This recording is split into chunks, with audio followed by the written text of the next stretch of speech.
देख भाई, इन प्रॉपर्टीज के पेपर्स पर मैं तभी साइन करूंगी जब तू मुझे और बहन को इस प्रॉपर्टी में हिस्सा देगा। हिस्सा? बहन, तू ये कैसी बातें कर रही है? तुझे तो पता ही है ना, पापा की बीमारी के चलते मैं कितने कर्जे में आ गया हूँ। उसी कर्जे के चलते मुझे एक घर बेचना पड़ रहा है और तू हिस्सा मांग रही है। भाई, इस प्रॉपर्टी में मैं अकेले हिस्सा नहीं मांग रही हूँ, बड़ी बहन भी मांग रही है। और वैसे भी इसमें गलती क्या है? अब तो कानून भी कहता है माँ बाप की प्रॉपर्टी में बेटियों का भी पूरा हक होता है, तो हम अपना हक ही तो मांग रहे हैं तुझसे। वो तो बात ठीक है बहन, लेकिन बहन ये घर है ही कितने का? ज़्यादा से ज़्यादा 40-45 लाख का बिकेगा, और उसमें से भी तुम दोनों बहनें हिस्सा ले लोगी तो मेरे पास बचेगा ही क्या? फिर कहाँ से मैं अपना कर्जा उतार पाऊंगा और छोटा मोटा घर ले पाऊंगा? बहन, मैं तो बेघर हो जाऊंगा। भाई, अब ये तू देख, अब तूने कर्जा लिया है तो चुकाएगा भी तो तू ही। और रही बात अपना घर लेने की, दुनिया किराए पे रहती है, तू भी रह लेगा तो इसमें क्या फर्क पड़ जाएगा? तो अपने घर बनाने की ना ज्यादा चिंता मत कर। और रही बात इन प्रॉपर्टीज के पेपर पर साइन करने की, मैं और बहन तो तब तक इस पेपर पर साइन नहीं करेंगे जब तक हमें इस प्रॉपर्टी में हिस्सा नहीं मिलेगा। ठीक है बहन। बहन, मैंने सुना तो बहुत था कि प्रॉपर्टी के चक्कर में बहन भाइयों के रिश्ते खराब हो जाते हैं, और आज देख भी लिया। लेकिन बहन, मैं उन भाइयों में से नहीं हूँ जो प्रॉपर्टी के चक्कर में अपनी बहनों से रिश्ते खराब कर लूँ। बहन, मैं तुम दोनों बहनों को इस प्रॉपर्टी में से हिस्सा देने के लिए तैयार हूँ। ऐसा कर, तू अपने साइन कर दे, मैं रेनू से साइन करवा लूँगा।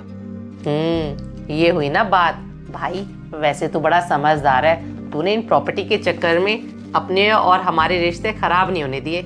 चल ये बता, यहीं करने है ना साइन? मैं कर रही हूँ साइन, और इसके बाद दीदी के साइन भी करवा लियो। और हाँ, जल्दी से प्रॉपर्टी बेचकर मुझे और बहन को हिस्सा दे दियो। ये ले, हो गए साइन। ठीक है बहन, चलता हूँ अब। नमस्ते जीजा जी। हाँ नमस्ते। राजीव, अब एक बात मेरी ध्यान से सुन लो। जैसे ही भाई उस प्रॉपर्टी को बेचेगा और मुझे मेरा हिस्सा मिलेगा ना, हम उन पैसों को कहीं खर्च नहीं करेंगे, सीधा शोरूम में जाएंगे और बड़ी नई गाड़ी निकलवाएंगे। डॉली, शर्म आनी चाहिए तुम्हें। यहाँ तुम्हारा भाई उस प्रॉपर्टी को बेचकर बेघर होने को हो रहा है और तुम उस प्रॉपर्टी में से हिस्सा लेकर नई गाड़ी लेने की सोच रही हो। हाँ, तो इसमें गलती क्या है? भाई कौन सा अपनी जेब से हम दोनों बहनों को पैसे दे रहा है? वो घर पापा का है और उस घर पे हम तीनों भाई बहनों का पूरा हक है। जो भी उस घर को बेचकर पैसे मिलेंगे ना, वो हम तीनों में बटेंगे, क्योंकि हिस्सा लेना हम दोनों बहनों का हक है। अच्छा, हिस्सा लेना तुम दोनों बहनों का हक है? डॉली, तुम दोनों बहनें तब कहाँ थी जब तुम्हारे पापा 6 महीने तक प्राइवेट हॉस्पिटल में एडमिट थे और उस हॉस्पिटल का बिल पूरे 15-16 लाख रुपए आया था? तब तुमने हिस्से की बात क्यों नहीं की? तब भी तो वो 15-16 लाख रुपए तुम तीनों भाई बहनों को मिलके देने चाहिए थे, लेकिन नहीं। उस हॉस्पिटल का पूरा बिल 15-16 लाख रुपए तुम्हारे भाई ने कर्जा लेकर अकेले चुकाया था। तब तुम दोनों बहनें कहाँ गई थी? तब तो तुमने नहीं बोला कि ये बिल हम तीनों मिलकर चुकाते हैं।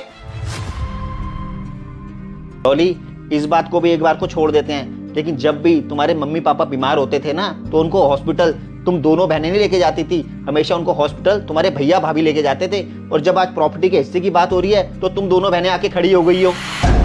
दुनिया चाहे अपने घर में जो मर्जी करे, मुझे उससे कोई मतलब नहीं है, लेकिन मैं तो बस एक ही बात को मानता हूँ, अगर बेटी अपने माँ बाप के दुख में उनके साथ नहीं खड़ी होती है ना, तो उस बेटी को अपने माँ बाप की प्रॉपर्टी में से हिस्सा लेने का कोई हक नहीं है।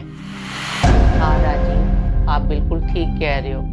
अगर भाई चाहता पापा मम्मी को उनके हाल पर ऐसे ही छोड़ देता, लेकिन नहीं, भाई ने मम्मी पापा का बहुत अच्छे से इलाज करवाया। भाई ने कभी भी अपने फर्जों से मुंह ही नहीं मोड़ा, और आज भी भाई अपने फर्जों से पीछे नहीं हटा। भले आज भाई कर्जे में है, उसके पल्ले कुछ नहीं है, फिर भी वो उस प्रॉपर्टी में से हम दोनों बहनों को हिस्सा दे रहा है। वो मजबूरी में आप दोनों बहनों को उस प्रॉपर्टी में से हिस्सा दे रहा है, क्योंकि वो अपना बहन भाई का रिश्ता नहीं खोना चाहता। अगर आप दोनों बहनों में थोड़ी बहुत भी इंसानियत बची है ना, तो उस प्रॉपर्टी में से हिस्सा ना लेकर अपना बहन होने का फर्ज निभाओ।